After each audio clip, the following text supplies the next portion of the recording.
It's so interesting to talk with our physical friends because you, we love you very much, have such a warped view of reality. It's so warped. It's like you have a big house and every room is beautifully furnished and immaculately tended to and technologically brilliant. It's just this fabulous house with this incredible view, surrounded by the most beautiful plants, and you have decided to live in the closet with the vacuum.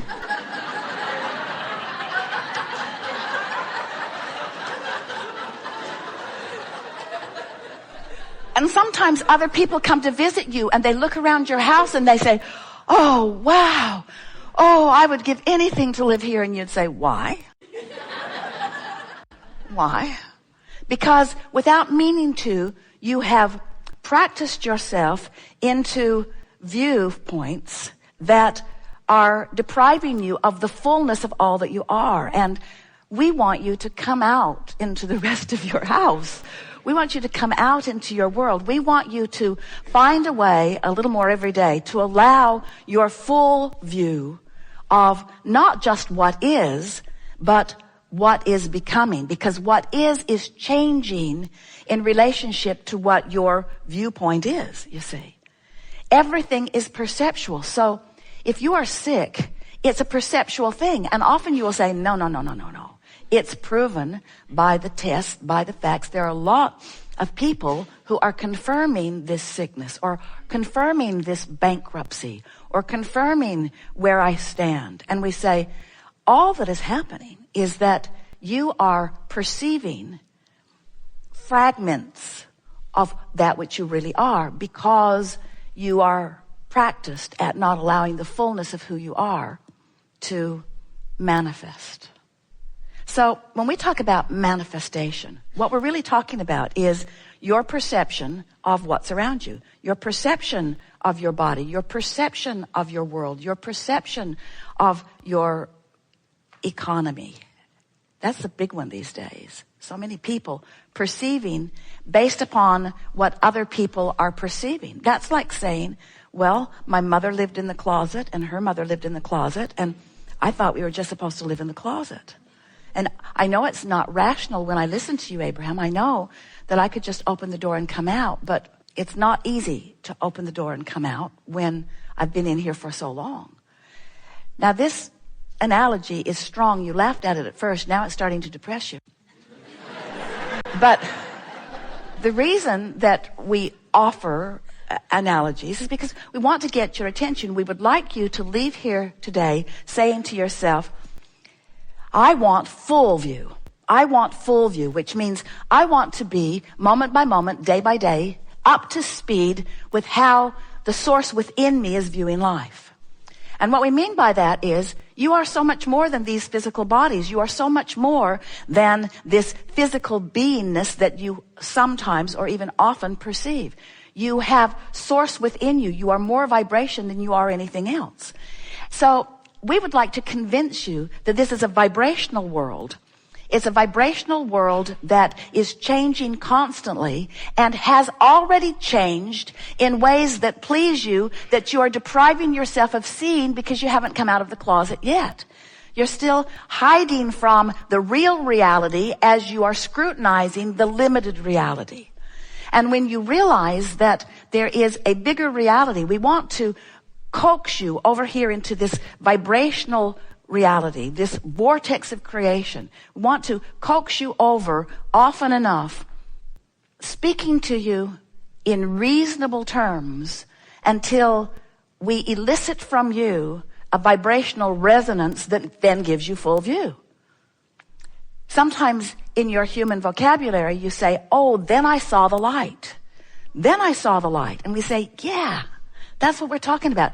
Then I remembered who I am. Then I remembered that all is well. Then I remembered why I'm here. Then I remembered who I am. Then I remembered all is well. Then I remembered who I am. Then I remembered how it feels. Then I remembered. And it's a visceral memory. It's a lighthearted memory. It's a all is well memory. It's everything is good memory. It's that it doesn't matter what appears to be through my screwy, limited, self-inflicted interpretation of manifestation. We want you to hear us and believe us when we say there are manifestations in your vortex that if you will hope for them and believe for them and eventually come to know them, they will manifest in full view for you. Have you ever had an experience of sharing the planet with others who don't see it the way you do? Has that ever happened to you? Have you ever been in a particular place in time where you were laughing and someone else was crying and you were standing in the same space? Have you ever noticed that perception is about what's happening to you individually, not about what's happening to you collectively? But if you are able to drum up enough attention to the collective from CNN does a good job of it and so forth, that the individual perspective is then skewed by the larger perspective, then you begin feeling much the same way, and then you begin having more and more of the same experiences. That's really what economic tides are about. In other words, if you could listen as a collective consciousness to 30 days of good news about your economy, it would become a global reality. You don't have to wait for them to figure that out. It can become a personal reality, you see. You don't have to wait for anyone to figure out.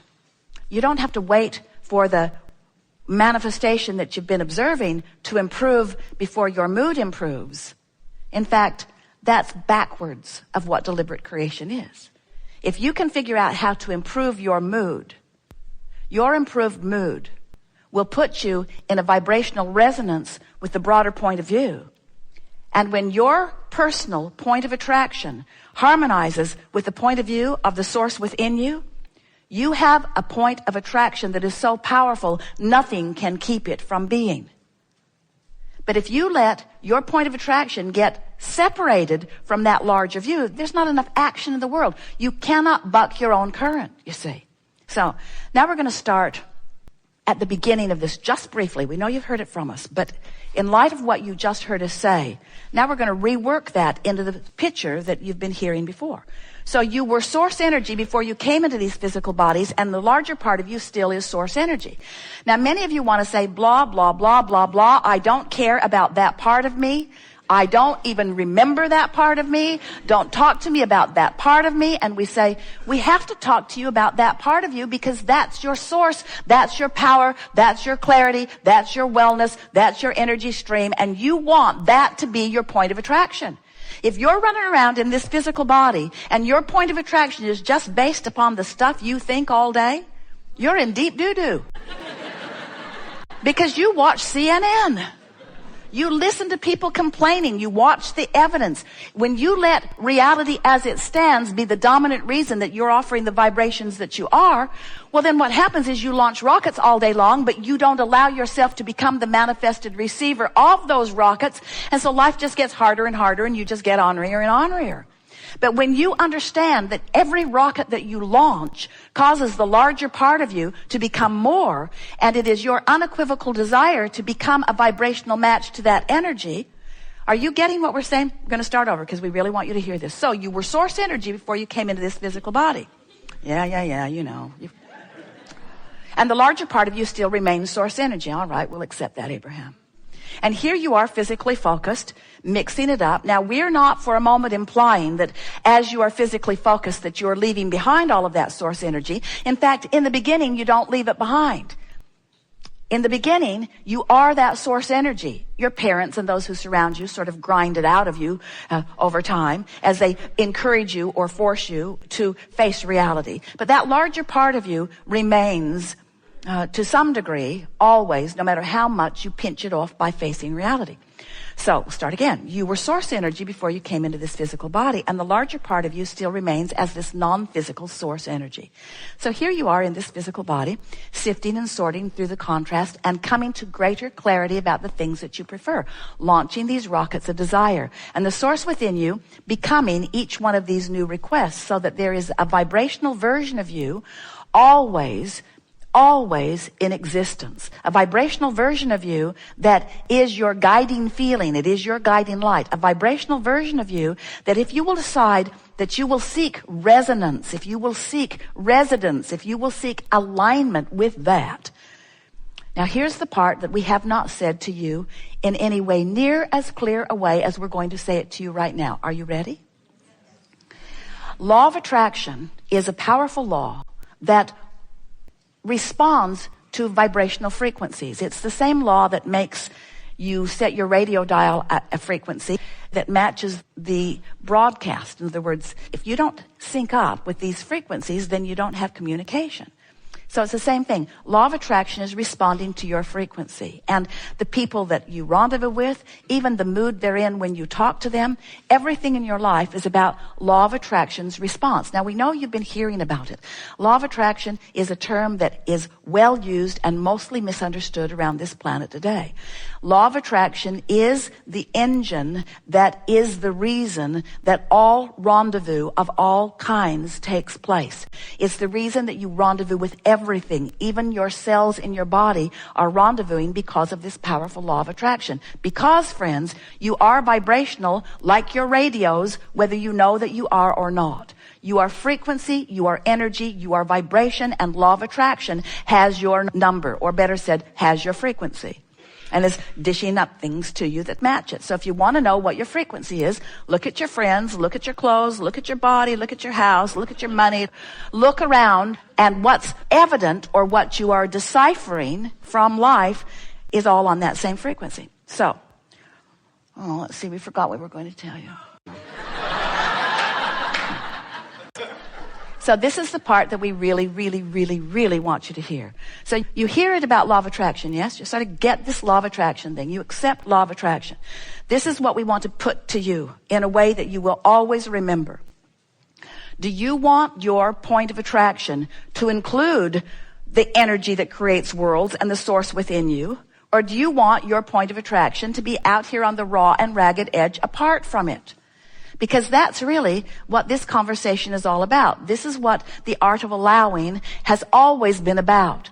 What vibrational stance am I practicing, which equals the point of attraction that I have established to which law of attraction is responding? If I'm afraid or ornery or blaming or guilty, then those emotions are my indicator that my point of attraction does not include my source, because it's a very different frequency. Negative emotion means your point of attraction is screwy. Your point of attraction is not allowing all these things that you want, but more important, all of these things that you have already become. That's why it feels the way that it does.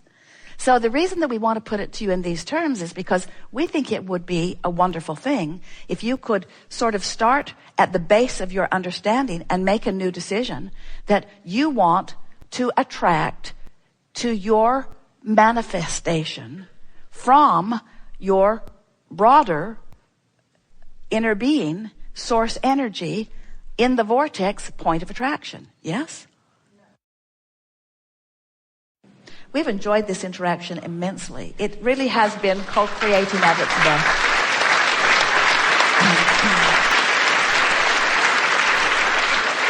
It is satisfying for us to say to you that you can accomplish anything that you set your mind to, and feel so many of you resonating with that so completely. In other words, there is a paradigm shift that is afoot, because there are masses of you who are understanding the vibrational nature of your being, the emotional nature of your being.